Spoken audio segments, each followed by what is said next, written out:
Hello, Woo Crew, and welcome back to another solo episode of the Woo Curious podcast. I am your host, Eileen, and last week I promised you an episode this week speaking to some of the conversations and topics that my dear friend Meg and I had while I was visiting her out in Jordan River.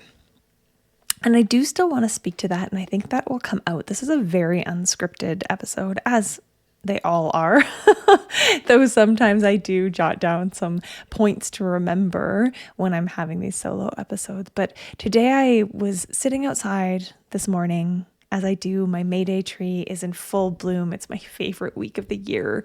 Usually it blooms for about a week or so before those petals start to drop. And in the evening, the scent off the blooms is intoxicating. Last night, I went with Greg to watch a Little League game. He coaches Little League baseball. And when we came home and we stepped out of the garage, the smell was like a blanket of perfume. It was so beautiful, so glorious. And so I spend a lot of time outside all year in the summer, as soon as it's warm enough to be out there, spring, summer. But especially this week, even though it's a bit on the chilly side today, I bundled myself up. I got my slippers on, sitting at the table that's right under that tree to do a little bit of work. And I was writing. I am writing slowly, not steadily at all, in fits and starts, a book. And one of the topics that came up in the book, one of the prompts that my friend who's helping me edit gave me, was to define success. And because we had an episode recently about failure, it feels appropriate to talk a little bit about success and the definition of what success is in our culture and how we've embodied the idea of success, and really specifically speaking to the way that success is defined for women. Broadly, there's a lot of similarities between what success is defined as for women and for men. And really, I was writing and thinking about how the feminist movements of, the 60s and 70s, I think roughly, I'm not great at my history. I really should learn a little more. But it was this movement that said that, women could be, do, and have whatever men could have. We had birth control for the first time. We were in more control over our childbearing and able to choose to defer childbearing. And we entered the workplace in numbers greater than we ever had done before. And there was this whole movement of women being empowered to go after the careers, the jobs, all of the definition of success in a man's world, right? Anything boys can do, girls can do better. I feel like that was a chant in my youth. And I grew up really believing that, women were equal and as intelligent, as capable as, all of these things, which we are. And part of the issues that have been really starting to really become apparent, I think especially with COVID, but even before then, is that we've given women all of this opportunity to pursue careers and those dreams outside of simply raising family and kids. But we haven't taken anything off of our plates. And of course, I'm using broad, sweeping generalizations right now. Yes, many men have stepped up more and more in recent years. That division of domestic labor is slowly shifting to be more equal. There are homes, I am sure, where it is actually equal. But we do have data to show that in the vast majority of homes, whether or not a woman is working, they are still taking on the majority of domestic labor, of childbearing responsibilities. And then this isn't even taking into account emotional labor, which I don't even have to look for stats. I know is very much the domain of women. And it's invisible labor. It's unseen labor. It's not quote unquote productive. There's no money earned from raising children. And so it's this invisible, unseen labor that women contribute that's undervalued or not valued at all. And so what does this have to do with the way that we define success? Well, I believe that we've been told we've been raised in a culture that says success is the job, the house, the spouse, the 2.5 kids, climbing that corporate ladder, being able to afford to go away on your 2-week vacation once a year, saving for retirement, and the material goods. And we think of real success being that financial freedom to buy whatever we want, the new fashion trends, the latest gadgets, to go on the bigger and more expensive vacations to the countries in the world that we get to exploit I'm not going to go down that rabbit hole right now, but when I think about, our vacations to warm climates and how nice it is to go somewhere cheap and profit off the fact that there are folks in these countries who are, directly being impacted by our exploitative, extractive processes in the kind of capitalist global north. This is the success definition that we've been given. When I entered the world of entrepreneurship, it became so obvious to me that there's something broken about the way we view success. I think I was aware of it before then, but I certainly am aware of it now. The whole culture of manifestation, manifesting money, manifesting wealth, it really gravitates around this manifestation of material wealth, of capitalist wealth. And I'm not poo-pooing nice things. I like nice things too. I like nice vacations. I enjoy, the finer things in life as much as the next person. And I also recognize that this definition of success is pushing us beyond our bodily capacities. You've probably heard me, if you've been here for very long, you'll have heard me say I like a big heartfelt no to the whole hashtag boss babe. I am here for moss babe. Let's, sink into the understory of the forest and connect and communicate with the other beings there and rest deeply and nourish ourselves and our bodies. And so there's this sense that, success as it has been defined by the patriarchy, by capitalism, and then women's entrance into the workforce, climbing that same corporate ladder, trying to measure our success against what men have defined it as, trying to be one of the boys. That was something to be aspired to be able to do it all. It's killing us. We're exhausted. Women everywhere are absolutely exhausted. Burnout rates are through the roof, disproportionately affecting women and female identifying folks. And it's time to sit with and redefine what success means to us. And so I was writing this morning about what success means to me. And I'm going to reference Carmen Spaniola here. Again, you've likely heard me talk about her. She is a witch. She lives in BC in Canada. She wrote The Spirited Kitchen. More recently, she wrote a book called Spells for the Apocalypse. And she, for a little while, was using this hashtag that really got me on Instagram, and it was small and delicious life. And this sense that success should not be measured by external material factors, but that success can be feeling comfortable in your own skin, getting enough rest, getting enough movement, connection with other humans and with the more than human world. Success can be saying no to all of the things and the busy work that makes up so much of our lives. It doesn't have to be, only rest and only slowness and only simplicity. There are times and seasons of our lives where success will be going after the big goal, going after the promotion, putting a big dream project out into the world. The book that I am writing is that for me, that will be a success when it is completed and out into the world. And tuning into the energetics of the seasons and recognizing that success doesn't look the same in every season of life. And it doesn't need to be defined by capitalism. I'm just going to keep coming back around to that over and over and over.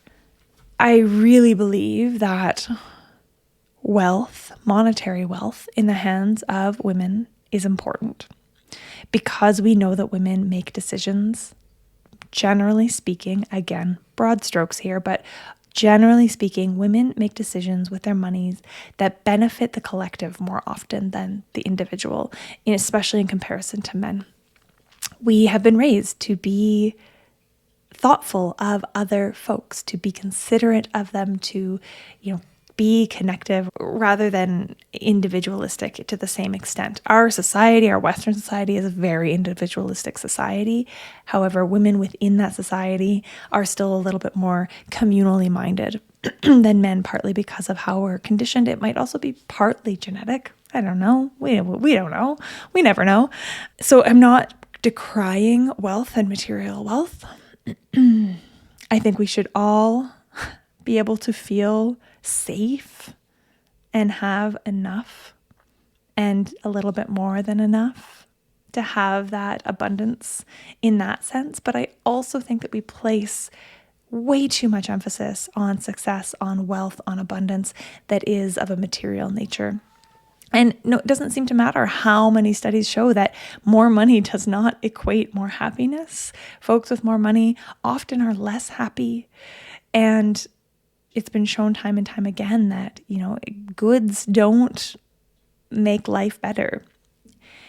Again, past the basic needs. As soon as we've met our basic needs for food, shelter, safety, warmth, all of those things, the things we surround ourselves give us temporary boosts of dopamine when we buy them. That's why but they don't actually improve our lives that much, and especially not from an internal happiness point of view. So, when I think about that conversation that I had about failure and the fear of failing at something, again, it was a failure, this embodying a definition of what success should look like to others. I am more successful in a lot of ways now than I ever have been. And I am not speaking financially. That is not my current reality. And yet there is like a richness and a depth to life that it never had before. And there's a lot of places where I have room for improvement, but they're very much under my own control. Prioritizing eating good, healthy food and cooking meals, prioritizing spending time in my garden, prioritizing connection with friends. And I'm getting better at all of these things as I slowly disentangle that productivity-based definition of success that I adhered to, I subscribed to for a very long time. My success for me was I was a straight A student, get those grades. Go to the university, a few in my case, and, get the job, be smart, be productive, create things in the world, have tangible results to show for your efforts. And those tendencies or those beliefs, they're still in me. They take a long time to kind of unwind and release, but there's room here now in my body to play with the idea of what success is and looks like and feels like, and how it's different from the cultural or the over-cultural norms. This is linked in a lot of ways to the conversations that I was having with my friend out in Jordan River. We talked about positivity, mindset, the power of reframing our beliefs and how it can do so much good for us, but how there's definitely a fine line between when it is helpful and harmful. And so just like we often feel like we don't measure up if we're not achieving the external world's definition of success, often we, especially those of us who've walked the kind of self-help world, the manifestation world, the mindset, the coaching practice, all of that jargon, all of that lingo, if we've been in that world for a while, there's a very real possibility of falling into the trap of blaming ourselves when we aren't able to change our reality. when we aren't able to heal or shift or manifest the things that we desire and dream about, we begin to blame ourselves. This runs rampant through the spiritual community as well, this idea of karma or calling in or soul wounds or like soul contracts, where if you're having a shit time, you called it upon yourself from a past life or your soul chose this. And there's so much like heaviness and blame around that doesn't allow for the intricacies of being a human. And yes, we can shift our reality. Yes, we can change the way that we are moving and feeling and believing in the world, and certainly deciding to view our reality in a more positive light, or looking for the lesson so that we might grow and learn and heal, and not getting stuck in that doom spiral of despair or victimhood.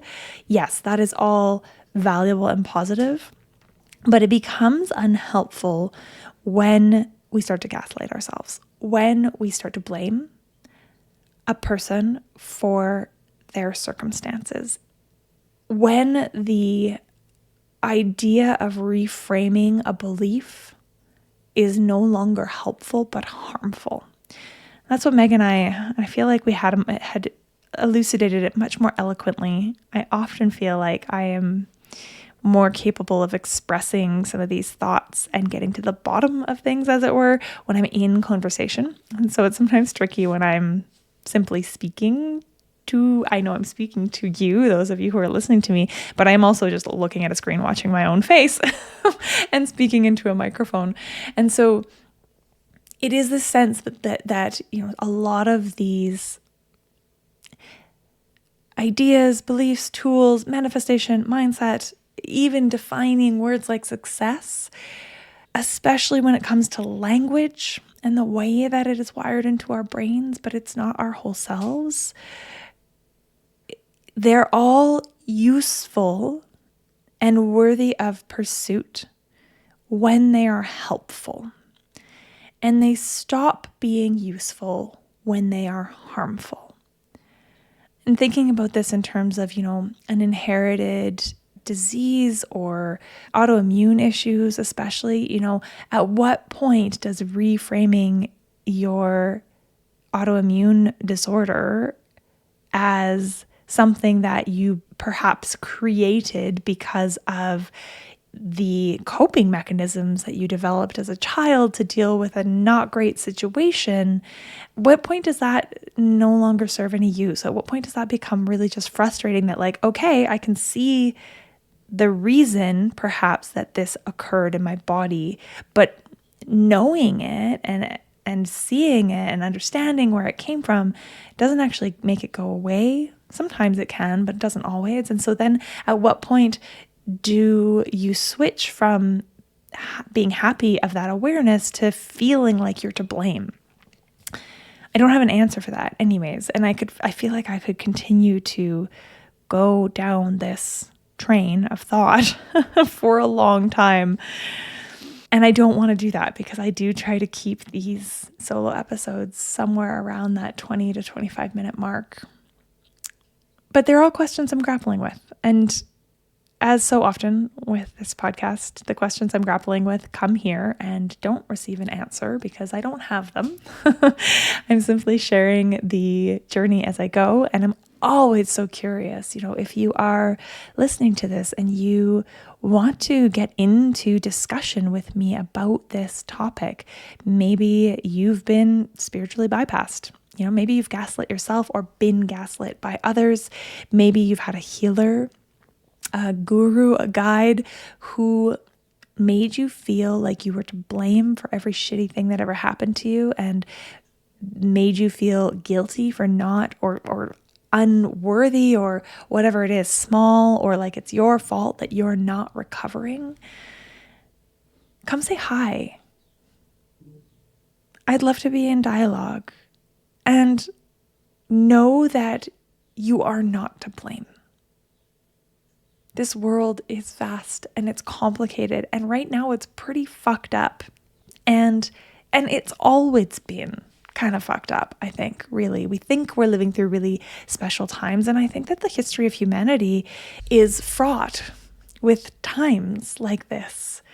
I think it's very rare to live through times that are not ones of upheaval. And so just to give yourself some grace. Yes, perhaps there is a soul lesson here, and it doesn't reduce the fact that it can feel really crummy to be in that place. Okay. We've gone from what is success and your definition of it to when does manifestation and mindset work become harmful and not helpful? And somehow they feel linked to me. Somehow they do. I don't know if I can draw a direct line nice and clear. I tend to not be able to do that. There's a sense in my body often of, I know how these things are linked. There's a cellular feeling of like, yep, they're all interconnected, much like witchcraft and rest. And how do I make it obvious for those who haven't journeyed the whole journey with me or who don't have the same cellular level of understanding because it's not part of their journey in their bodies. But that connection is there. That connection is there. And if we redefine what success looks like, here's a good link, especially when we're talking about health, because that's a pretty big topic. If we redefine success not as being healed, but as being in relationship with our own bodies and our journey, if we stop viewing healing as something that we need to do and do better, right? Healing as this productive practice. Well, I haven't healed because I haven't tried hard enough or done enough or adhered strictly enough to the regimes that the doctor or the naturopath or the psychic gave me. If we can decouple healing from capitalism, then perhaps success becomes being with ourselves in the moment, in the journey, and recognizing that while we have some control over our reality, we don't have control over the other factors around us often. You know, the people, the economic situation, the climate, the international wars. None of this is anything we have control over. Can we contribute our voices and do our parts? Yes, but we don't have control over it. And it impacts us. And so giving ourselves some of that grace to say, yes, I can shift my beliefs. I can shift my behaviors. I can shift some of these thought patterns. I can seek out healing that feels nourishing to my soul. And I can give myself grace and recognize that I am myself a web of interconnections that is within a much larger web of interconnectedness. And success can simply be dancing in that space of liminality, of uncertainty, of unknown, of unwellness and wellness on the continuum, the spectrum that it is, of knowing that purity and healed are not real. They're not real things. Okay. I am actually going to wrap up now because I feel like I have gone on a dipsy doodle. I don't know. I'm visualing loop-de-loops in my head as far as where this conversation has gone today. But as I was saying before I got pulled down another tangent, if you would like to get into conversation about any of these topics, if something's sparking for you, if there's an experience that you want to share with me because it came up or these words resonated and made you think about something you've experienced, or maybe you've softened a little bit towards yourself, I would love to hear from you. You can always come send me a message over on Instagram at I am Eileen March. You can send me an email, Eileen@myluminous life.ca. If you're watching on YouTube, drop a comment. Please like and subscribe. If you're on Spotify, Apple, rate, review, and you can actually leave comments on Spotify as well. I don't know about Apple, but I know for sure on Spotify you can leave me a comment and I'm here. I will respond. I will read. I always delight in hearing from all of you. Next week, I'll be back with another guest episode. And yeah, I think that's all. That's all for now. Thank you for listening. Thank you for being here. We'll see you next week. Bye for now.